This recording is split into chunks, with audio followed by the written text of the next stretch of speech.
So on this clip, I got a lot of questions in my DM, a lot of comments saying, Jiggy G, how you know?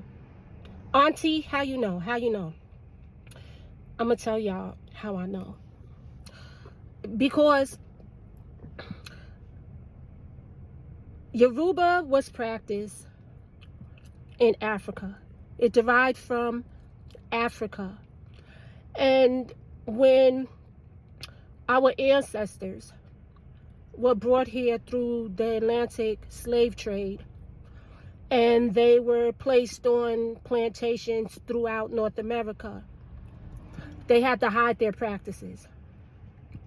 So the master allowed them to practice on the plantation church services, which included Christianity. But the slaves still held on to the Yoruba practices.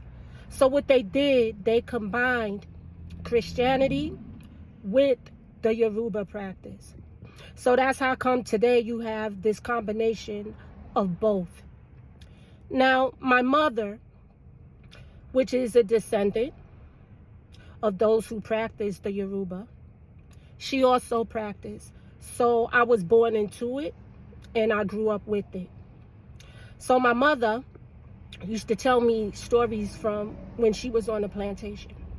And when her sisters and brothers left Virginia, her and her sisters migrated into Baltimore.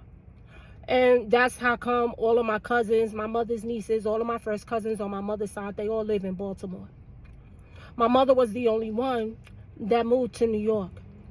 So as a little girl in the 70s, before NEVEAH and before most of you was born, in the 70s, my mother would send me across the street to the bodega when I was growing up in Brooklyn to go get her candle. And the candle was the 7 African powers. So either she would send me for a white candle or the candle that had the 7 African powers on it. If you want to know more about the 7 African powers, snuggly babies, do your research. We ain't going to get into all of that. But anyhow, I grew up seeing people lined up outside my mother's door waiting to talk to her. My mother, she didn't have a whole altar filled with fruits, candy, coconut. She did not have all of that. The only thing I would see my mother with was a candle and a glass of water. When my mother used to read the past, present, and the future for people that would come see her, she would sit at the table dressed in white with nothing but a glass of water. My mother also had the ability to clean houses. So anything wicked or demonic that was in the house, my mother knew how to get rid of it. Anything that was wicked or demonic as far as a person, my mother knew how to get rid of it. I'm going to share 2 stories with y'all. When my mother passed away, I had called her best friend to tell her best friend. So her best friend knew, of my mother's practices. And she told me that one time that people came to her house in the Bronx to see my mother when we was there visiting one day. And she said when my mother left, that there was some spirits that was left in the house, and she said she was terrified. She said she was hearing like growling sounds, and the drawers in the kitchen drawers with the silverware was opening and closing. Her cabinets was opening and closing, and she said she was terrified my mother had left. So she called my mother on the phone, and she asked my mother what to do. And my mother told her what to do step by step, like walked her through it. And she said, I tell you no lie, Gina, my name. She said, I tell you no lie, Gina. Every last demonic spirit was out of my house because your mother told me what to do. Another time, one of my cousins in Baltimore, my mother's niece, she was married to this man that was no good. He was treating my cousin like trash. And she went to my mother. My mother, God rest her soul, her name was Ruth. So they called her Aunt Ruth.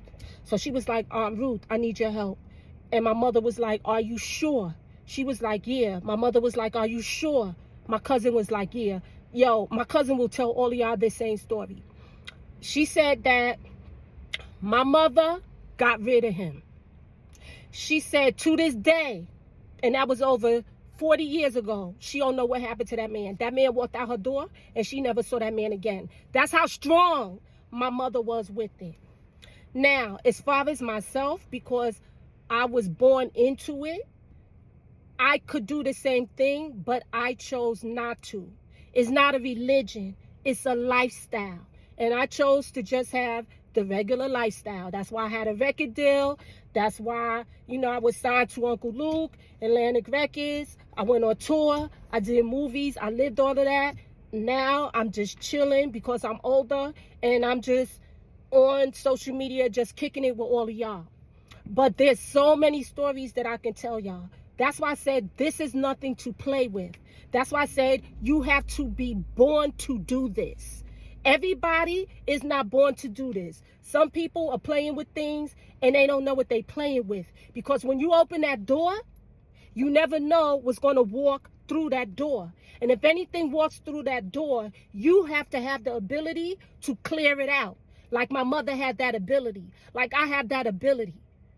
Everybody don't have that ability. Everybody think this thing is fun and games. It's not fun and games. It's real. It's a lifestyle. You have to live your life like that 24 hours, 7 days a week. You cannot play these games that everybody be playing. Either you in or you not. That's all I got to say. Okay. Thank y'all for checking out all my videos, my reels, my clips. Thank y'all so much. I'm out.